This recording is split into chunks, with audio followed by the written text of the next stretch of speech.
साहित्य निधि में सुनिए वरिष्ठ लेखिका उर्मिला शिरीष की लिखी हुई कहानी झूठ की चादर। उर्मिला शिरीष जी समकालीन हिंदी साहित्य की शीर्ष लेखिकाओं में एक हैं। प्रस्तुत है उनकी शानदार कहानी झूठ की चादर। शनिवार का दिन था। दोपहर के 2 बजे होंगे। मई की तपती हुई दोपहर। बाजार सूने पड़े थे और लोग लू से बचने के लिए दुकानों या घरों में बैठे थे। एक वही थी जो अपनी थीसिस टाइप करवाने के चक्कर में आई हुई थी। मैडम, इतनी दोपहरी में? जरूरी काम है। अंदर आकर बैठ जाइए। देखिए, कूलर भी कम हवा फेंक रहा है। अनवर कंप्यूटर पर बैठा था और मेरी फाइल खोल रहा था। इसी दुकान के बाजू में इरफान की प्रेस और ड्राई क्लीनिंग की दुकान है। मेरे कपड़े यहीं प्रेस होते हैं, साड़ियाँ ड्राई क्लीनिंग होती हैं। इरफान घर से कपड़े ले जाता है। ठीक दुकान के बाहर इरफान के मामू ने एक सिलाई मशीन रख ली है। वो छोटे मोटे कपड़े सिलता है, रिपेयरिंग और ऑल्ट्रेशन का काम भी कर देता है। इन लोगों को मैं कई वर्षों से देखती आ रही हूँ। पहले एक छोटी सी दुकान थी जिसमें ये दोनों भाई बाहर टेबल लगाकर प्रेस किया करते थे। धीरे धीरे उन्होंने अपना काम जमाया और पहले एक दुकान खरीदी, फिर दूसरी। देखते ही देखते सामने एक बड़ा खूबसूरत बोर्ड भी लग गया, हिना ड्राई क्लीनर्स। सामने रंग बिरंगी साड़ियाँ टंगी थीं और बगल में कोट पैंट वगैरह। आंटी, मिठाई खाइए, आपकी दुआओं से हमारी दुकान का उद्घाटन हो गया है, वसीम खुश होकर बता रहा था। बधाई, बहुत खुशी हो रही है। सबसे ज़्यादा काम तो आप ही देती हैं। मैं आलसी जो हूँ, टी शर्ट से लेकर पेटीकोट तक प्रेस नहीं करती, पर तुम लोगों का काम बहुत अच्छा है। इरफान और वसीम की विनम्रता और शिष्टता से भरा बोलने का अंदाज मुझे बेहद पसंद था। किसी भी वक्त फ़ोन कर दो, आ जाते। कभी कोई सामान लाने को कह दो, ला देते। कभी तबीयत खराब हो जाए तो ओला बुक कर देते। और मुझे उन दोनों पर इतना भरोसा हो गया था कि मैं आधी रात को भी उन्हें बुलाती तो वे आ जाते। पैसे के मामले में भी वो इतने ईमानदार थे कि 2 रुपये हों या 200, हमेशा हिसाब किताब याद रखते। वसीम, मैं बगल वाली दुकान पर आई हूँ, गाड़ी में कपड़े रखे हैं, उठा लेना। जी आंटी। इरफान कहाँ है? गांव गया है। कब तक आएगा? शायद ना आए। क्यों? अरे, गांव में झगड़ा हो गया था तो दूसरे लोगों के साथ वो भी पकड़ा गया था। हम मना करते थे कि यहीं काम करो, पर उनके भीतर नेतागिरी के कीड़े बढ़ने लगे थे। नेतागिरी करेंगे तो भुगतेंगे भी। हम क्या कर सकते हैं आंटी, उसका मन तो वहीं लगता है। उसकी बातों से तो ऐसा नहीं लगता था। उन्हें इज्जत और मेहनत की रोटी रास नहीं आ रही थी। नेतागिरी का नशा कम होगा तो लौट आएगा। देखिए क्या होता है। वसीम के सफ़ेद दांत हमेशा चमकते हुए दिखाई देते थे। इधर वो मोटा हो गया था, जिससे उसका पेट बाहर निकल आया था और गाल फूल गए थे। मैं बाहर निकली तो धूप थोड़ी कम हो गई थी। लू के थपेड़े भी कम हो गए थे। लोगों का निकलना शुरू हो गया था। जय शनि महाराज। मैंने देखा एक हट्टा कट्टा युवक तेल भरी छोटी सी बाल्टी में शनि महाराज के प्रतीक काले पत्थर को रखे हुए है। उसी में अगरबत्ती जला रखी है। उसने माथे पर काला पट्टा बांध रखा है। आंखों में काजल लगाया था। माथे पर लंबा काला टीका लगा रखा था। गले में काली पोत की माला और हाथ में मोटा काला धागा बंधा था। उसका चेहरा डरावना लग रहा था। उसके खुले बालों के बीच उसकी आंखें भी रहस्यमयी सी, खौफ पैदा करने वाली लग रही थीं। शनि का दान करिए माताजी।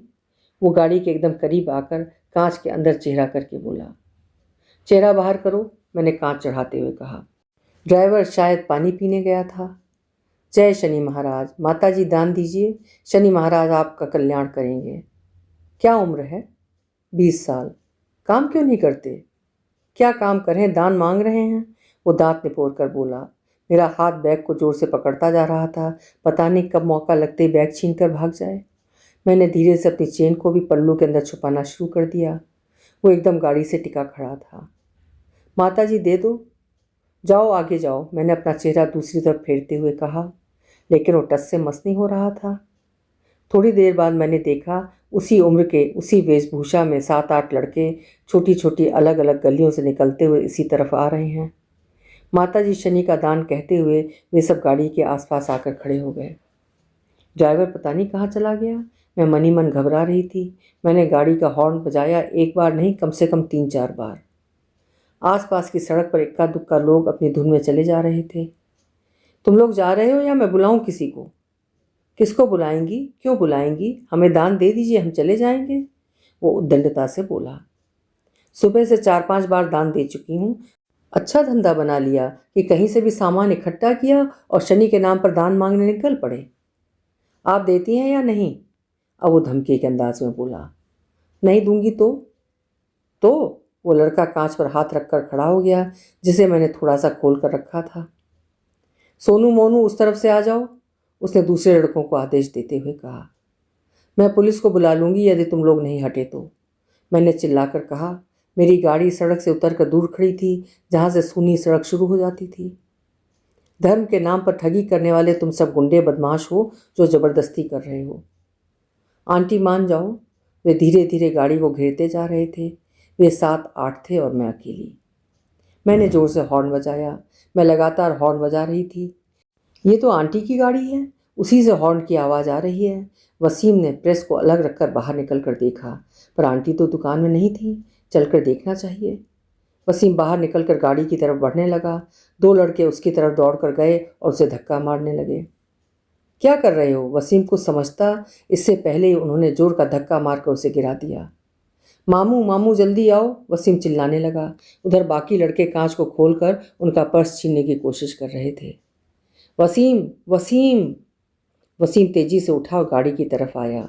एक लड़के ने उससे सिर पर बाल्टी दे मारी। बाल्टी में रखा तेल तिल सब वसीम के सिर पर फैल गया। उसके सिर से बस काला लहू सा बह रहा था। तेल और खून दोनों मिल गए थे। दूसरे लड़के ने पत्थर उठाकर दे मारा। अब तक लड़ाई झगड़े की आवाज़ें 1-2 लोगों को सुनाई दे गई थीं और वे दौड़कर पास आ गए थे। वसीम ने आओ देखा न ताओ एक जोर का तमाचा पर्स छीनने वाले लड़के के चेहरे पर दे मारा। वो हड़बड़ा कर भागने लगा। उसके हाथ में उनका पर्स था। वसीम उसके पीछे भागने लगा। बिल्कुल फिल्मी तर्ज पर वे एक दूसरे के पीछे भाग रहे थे। बाकी 4 लड़के अपनी अपनी बाल्टियां और काली पट्टियां वहीं छोड़कर भाग गए थे। अब तक वे गाड़ी से बाहर आ गई थीं। क्या था पर्स में? सामान था, चाबियां थीं, रुपए रखे थे। आप भी क्यों मुँह लगती हैं? इन लड़कों को दे देती 2-4 रुपए। एक आध बार देना हो तो दे दें। हर चौराहे पर, हर गली में, हर मंदिर के बाहर ये नकली शनि भक्त घूमते रहते हैं। अगर सच्चे शनि भक्त होते तो क्या मेरा पर्स छीन कर भागते? अब चला गया ना पर्स। अजीब आदमी हैं आप। बजाय उनको पुलिस को सौंपने के आप मेरी निंदा कर रहे हैं, मुझे नसीहत दे रहे हैं। कितना असुरक्षित है एक अकेली महिला का निकलना। तभी मैंने देखा सामने से वसीम हांफता हुआ चला आ रहा है। उसके हाथ में मेरा पर्स था। देखिए आंटी, सब सामान तो है। अरे तुम्हारे सिर पर गहरी चोट लगी है, मैं अभी पट्टी करवा लूँगा। उसने बाल्टी से वार किया था ना। जब तक आपका ड्राइवर आता है तब तक आप शॉप के अंदर आकर बैठिए। मैं वसीम की चोट को लेकर चिंतित हो रही थी, पर वो तसल्ली महसूस कर रहा था कि मैं सुरक्षित हूँ और मेरा पर्स भी मिल गया है। अब तक उसके मामू पट्टी और ऑइंटमेंट ले आए थे। टिटनस का इंजेक्शन लगवाना होगा। मैंने उसको अनवर के साथ भेज दिया। टाइप करने वाला लड़का भी आ गया था। आतंक मचा रखा है इन मांगने वालों ने। दिन भर आकर खड़े रहते हैं। कहो कि काम कर लो तो करेंगे नहीं। आंटी, आप पुलिस में शिकायत जरूर कर दीजिए। अरे छोड़िए, भी अब नहीं आएंगे, एक आदमी ने उनका बचाव करते हुए कहा। नहीं आंटी जी, अगर आज आपने शिकायत नहीं की तो उनके हौसले बढ़ जाएंगे। लीजिए आंटी, पानी पीजिए। ड्राइवर भैया भी आ गए हैं। भैया, आपको गाड़ी पर रहना चाहिए ना। आज शनि का दान मांगने वालों ने आंटी को घेर लिया था। एक तो उनका पर्स लेकर भाग गया था। अचानक ही मेरे मुंह से चीख निकल पड़ी। देखा 7-8 लड़कों का समूह बड़े बड़े बांस के डंडे लेकर चला आ रहा है। मैंने चीख कर कहा, वसीम भागो। वसीम भागता तब तक उन लड़कों ने उस पर डंडे बरसाने शुरू कर दिए। वसीम लोटपोट कर रहा था। स्वयं को बचाने की कोशिश में हाथ पांव पटक रहा था।